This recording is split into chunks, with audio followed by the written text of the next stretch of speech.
deacons. We can't be a preacher. And you saw where the Pope said that he was dead set against the ordination of women. In fact, I think the Catholic Church recently excommunicated a group of women for trying to be ordained. They have. But speaking of like what the Bible said, the Catholic Church recently, there were a bunch of nuns that were penalized because they were out helping people rather than doing, what the... Are you talking about nuns on a bus? Yes. Yes. But if you think about it, it's as funny as that this is the same Catholic Church that refuses to excommunicate any Catholics for being involved in the hierarchy of Nazi Germany. It's okay for the Holocaust, but let's try not to be... I haven't seen any of these little child molesters being excommunicated either. Well, again, my purpose here is not to sit there and dispute somebody's religion. You know what? If homosexuality is a sin in your religion, Mike, keep your religion. Okay, but it's not a matter of dispute. It's a matter of discussion of the point. If we want folks to understand, in a free society, we may not necessarily agree with everything that's going on, but at what point are we willing to say, this group of people are able to draw a line? This group of people can say what is acceptable and what is not acceptable, and once we start down that slope, then that group of people by election will change out. And I don't know what kind of precedents we set when we start saying these people can start taking away freedoms based on what's prevalent in their beliefs or their social structures. And right now, I hear from a lot of the Southern Baptists, a lot of the Tea Party folks, that the homosexuality, the gay lifestyle, the marriages between a man and a woman, that's the way God meant it. I hear all of that, and whether I agree or I disagree with it, I can't even enter into that conversation without first saying, but if we take anyone's rights away in a free country based on what we believe today, who's going to take my rights tomorrow? Exactly. And I think that I can, if you go and you take the arguments that you use today to remove rights from somebody else that you may disagree with or you may be in debate with right now, if you're literally removing their rights, their human rights, their dignity, if you're removing them today, the excuses that you use sets a precedent that later on down the road, if there is a real reversal and we have something that we can't even comprehend at this point in time in power, they can use that same precedent and that same argument. Well, they used that reasoning back here when they restricted the Equal Marriage Act. We use the same principle over here. So the same arguments that you use to restrict somebody's rights today may very well be the same arguments that they use to restrict your rights for life and liberty tomorrow. And when you're restricting somebody's rights, you are in a really dangerous place for your own survivability as far as your rights in being in a free society. So what are the qualifications for being the President of the United States? I mean, what do you have to be? At least 35 years of age, I think 35 years of age, natural-born citizen. There's something about, I think that's for senator, but I think natural-born citizen, 35 years of age. Christian? No.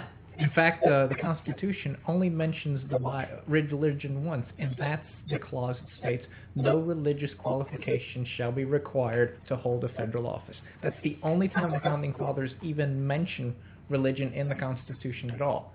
Actually, the Constitution doesn't say federal office. It's any elected office.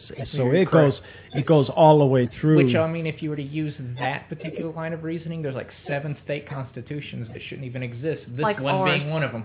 Yeah. Right. But and actually, in the Bill of Rights is where you're going to find the one they like to quote most often, and that's the freedom of,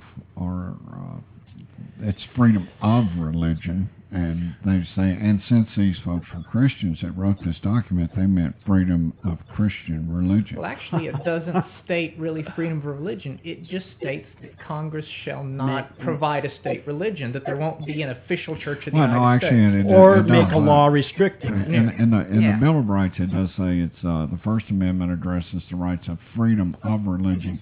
But what it talks about in that is it's prohibiting Congress from establishing a religion.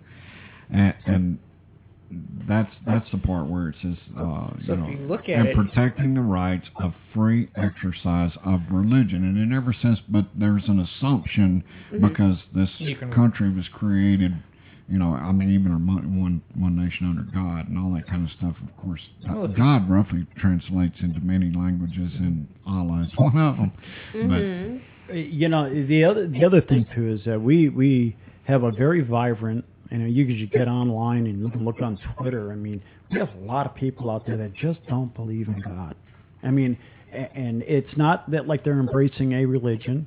And some of these are very nice and they're thoughtful people, and they have real high moral fiber, but they just don't believe in a higher power. But they're Americans, and you know what? They have rights too to not believe as much as somebody has a right to believe. And there are people that are of various religions. Thomas Jefferson. There is a Bible that's in that they have right now. They just got done restoring this thing. Thomas Jefferson actually carved passages out of the Bible because he didn't agree with them. Thomas Jefferson had his own brand of religion that was not covered by any other denomination that we have. It was completely different. And he has his own Bible that you can go and look, Google it and look it up online. I mean, I was astonished when I saw that the passages that he actually carved out of the Bible. But if you think about it, the Bible, there's a passage in it that says you should never change up the Bible, and yet the Bible is just a book of chapters that were written by various people, and in the formation of what is now the Bible, they left out chapters because they didn't agree with them. Exactly. I mean, well, the Bible that we have today was actually canonized by a Roman emperor that at the time did not have a faith in the Christian religion. He was permitting it, but what he said is that, well, you guys Constantine that did that. All right, so I don't want to turn this into religious, theological discussion. So when you get down to the whole rights of individuals, and whether they be heterosexual rights or gay rights, this is a free country. I think that what we have to accept as a society is the freedom of the country to follow this Constitution without exclusion. The same person that will tell you or try to distort this Constitution that it was actually written by Christians and they meant this to only be a document for Christians are going to also stand on their Fourth Amendment rights and point their gun at you if you disagree. And just as those guns are protected under this Constitution. And they keep talking about, Democrats want to take your guns. I'm not wanting to divert the conversation again, but quickly to say the Constitution protects the rights of gun owners. Now, to have you register your gun is just, that's an argument that I think that we can have all day long. But constitutionally, we protect, and we keep going back to this document that's over 200 years old. These people were smart people, and they were able to envision where this country was going way before we got there. I couldn't have written a document that would stand up for 200 years. You know why they were able to do that? Because of what they'd been through and what they'd seen. That's what we're doing now. That's exactly what we're doing now. We're letting people know that based on what we're seeing, we're not happy. And we want things to change. But how do we want it to change, Carol? Do we want to actually change or thwart the Constitution in a way that it makes something different? It seems like, to me, this is not a constitutional issue. It's not. The DOMA thing, and it's also doesn't really fall into a morality issue, because I know a lot of people with alternative lifestyles are active Christians, go into church, they believe in God. It's like so many times when we have. I'm going to jump on that. Go right I'm ahead. sorry. I'm going to jump on that you go with right both ahead. I've been waiting feet. on you to You jump go on right something. ahead. I'm going to tell you something. It is a misnomer to believe that gay marriage all of a sudden just gives these extra rights to gay people. Let me tell you, there are people that are running and they're functioning in relationships, and they go on for years and years, some of them 10, 15, 20 years, and then something happens to one of the partners or the other. So when you're talking about a relationship, you're talking about accumulation of assets, building a home together, Businesses, cars, dogs, and it's all tied cats. up just like it would in a marriage, while it's not a marriage. Absolutely. I mean, and it actually, it would be, for all intents and purposes, it is a common law marriage, although it's not recognized by the law. What happens is that, let's say that Mary and Alice get into our domestic partners, and they're not recognized by the state. And Mary gets into a horrible car accident, and she's in a coma. She cannot make medical decisions. Well, the family that Mary was in, her blood family, they ostracized her many years ago because of her relationship, because they didn't agree with it. And now all of a sudden they sweep in, and they're going to start making all kinds of medical directives, even though they weren't a part of their lives.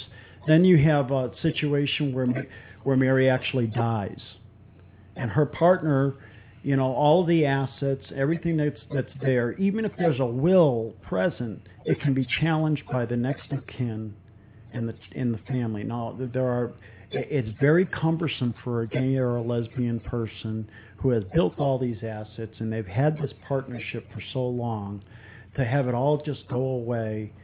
And there isn't anything that these people can do to protect themselves from this onslaught. And what you have is matriarchs and patriarchs of families that are vehemently against